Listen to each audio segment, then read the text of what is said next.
All right, joining me on the line, he's got a couple projects going on Discovery Plus right now. We're going to talk about both of them, and I have other questions for him from a different show he was a part of. Ladies and gentlemen, Ben Hansen is on the line. Hey, Ben, how you doing? Good morning. How you doing? Can I ask my really random question really quick to start out?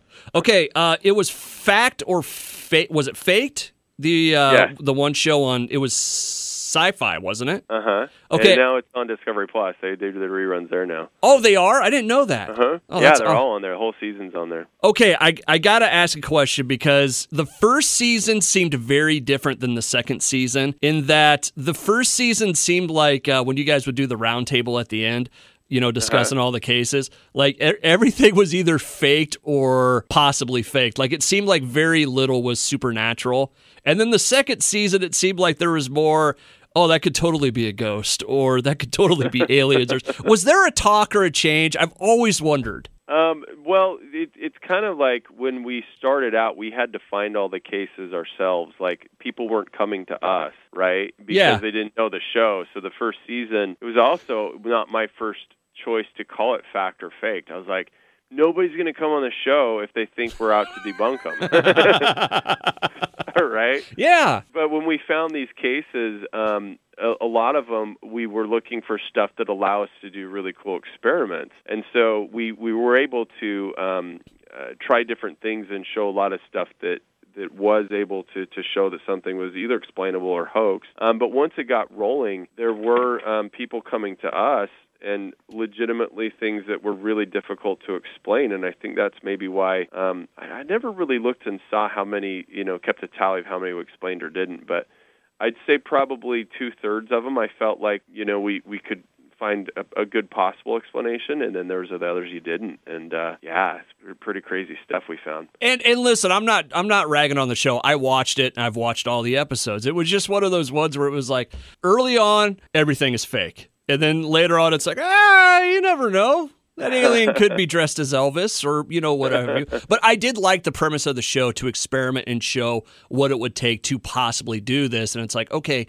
maybe in the realm of possibility, it is possible to do this. But, man, you need a doctorate in special effects to do so. Exactly. Our experiments got more and more elaborate. And we had a lot of people offering to help us create these things. And so to make the point, you'd have to go through all of this to create this video, and therefore, can it be done? Yes, but we got a lot of criticism. People are like, well, just because you can do it and explain it doesn't mean that it's fake. We're like, we never said it was.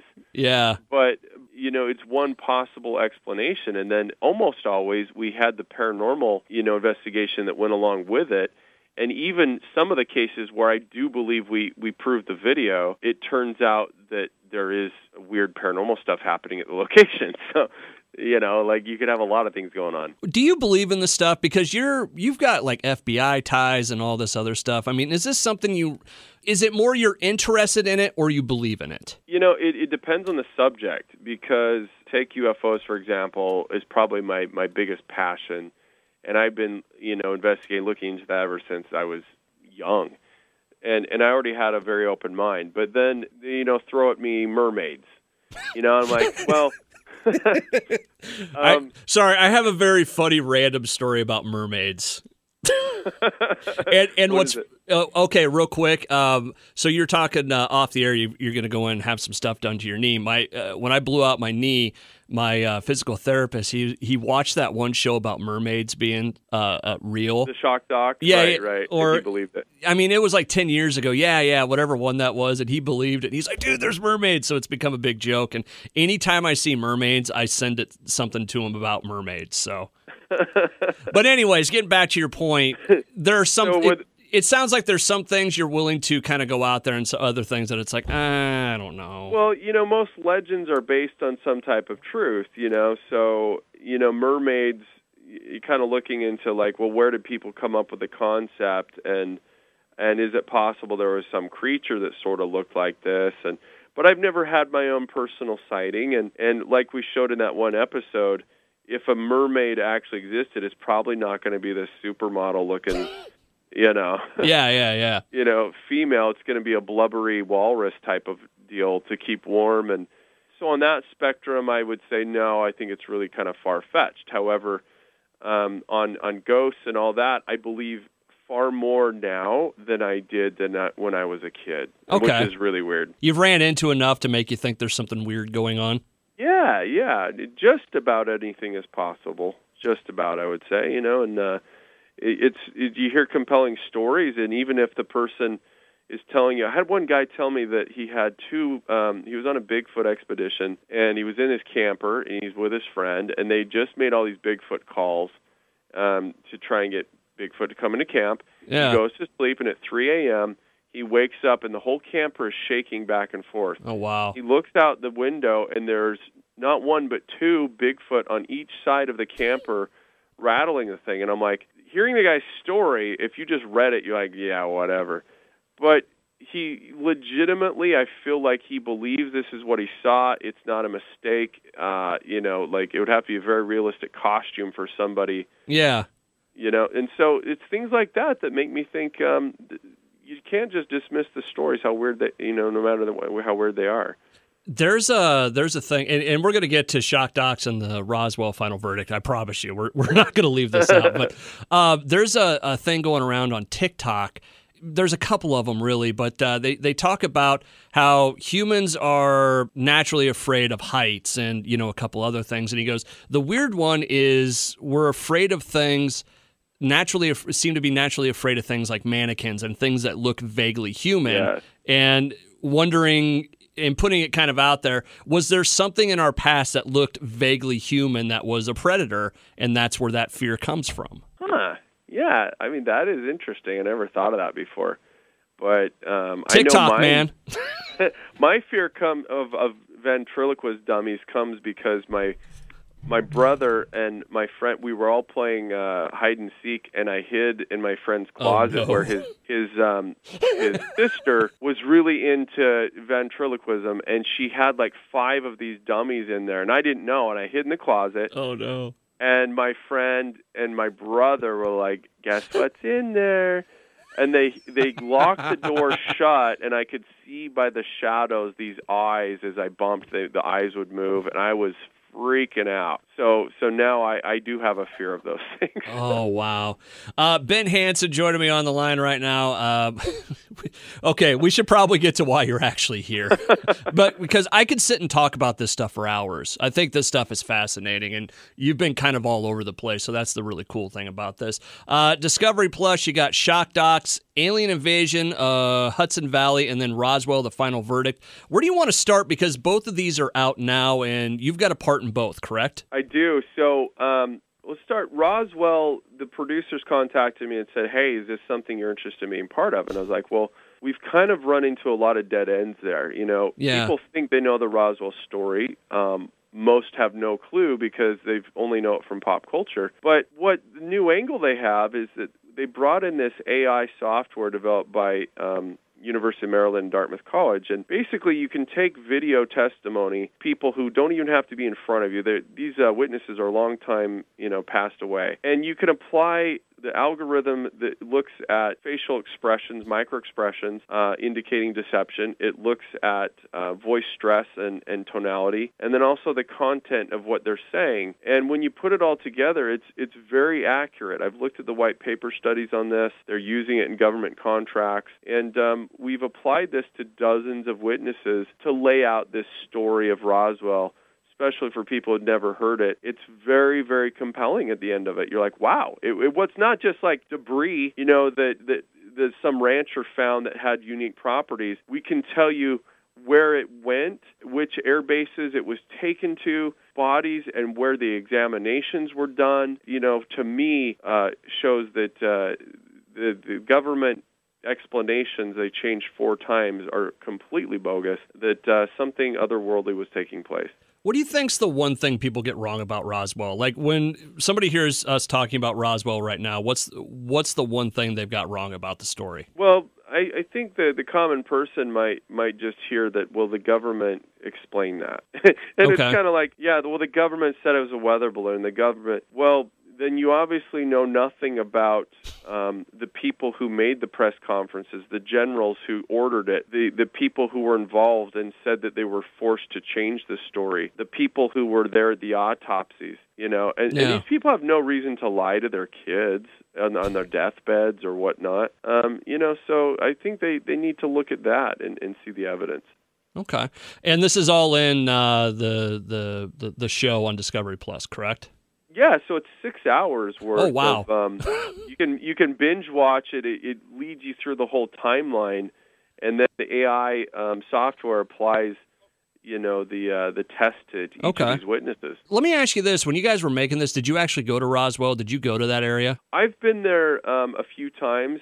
I was brought in late on this project, though. Okay. So I'm just sort of a talking head to provide the color of what's actually going on, with these witnesses. But no, we didn't. I didn't go there for this series. Okay, but in your time that you have gone to Roswell, did you ever get an uneasy feeling about the place, or something seems out of sorts, or just kind of that gut reaction? I do in some places. Roswell to me feels more magical. It's kind of like.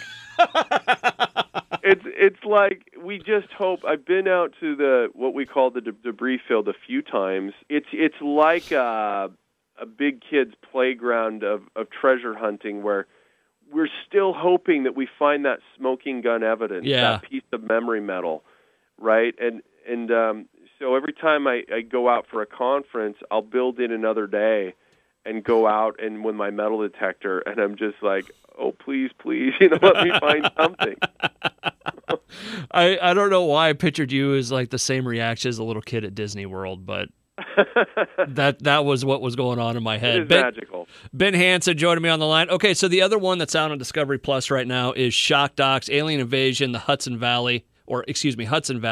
Out now. Tell us about it. So Hudson Valley is what we call a hot spot. It was a UFO flap during the 80s, with flap as a number of sightings within a given period of time. And I knew about that, because I'm a nerd, and UFOs were being reported over multiple years in the 80s. However, what was really cool is to get in there and to find out it's been going on since the early 1900s. Oh, wow.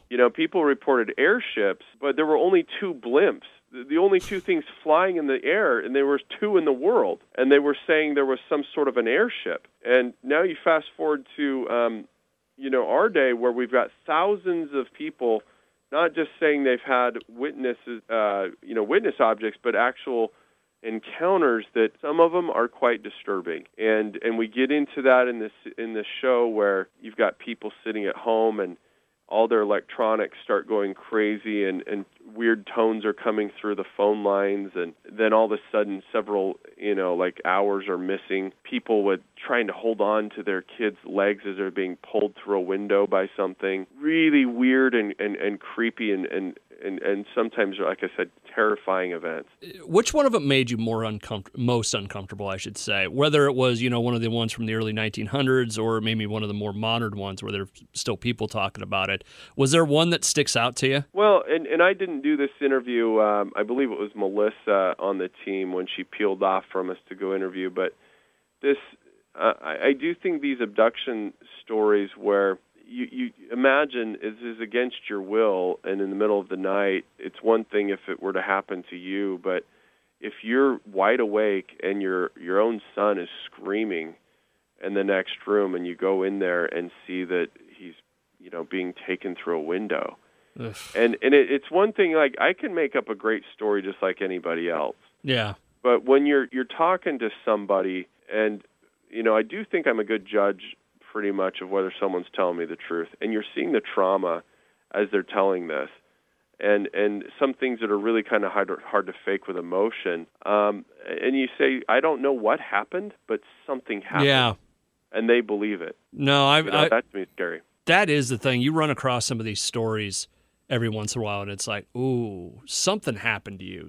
I don't know if that's exactly what it is, but something happened to you. Yeah. Yeah, and that leaves you, and so you take one of those, and then you have another, and another, and another.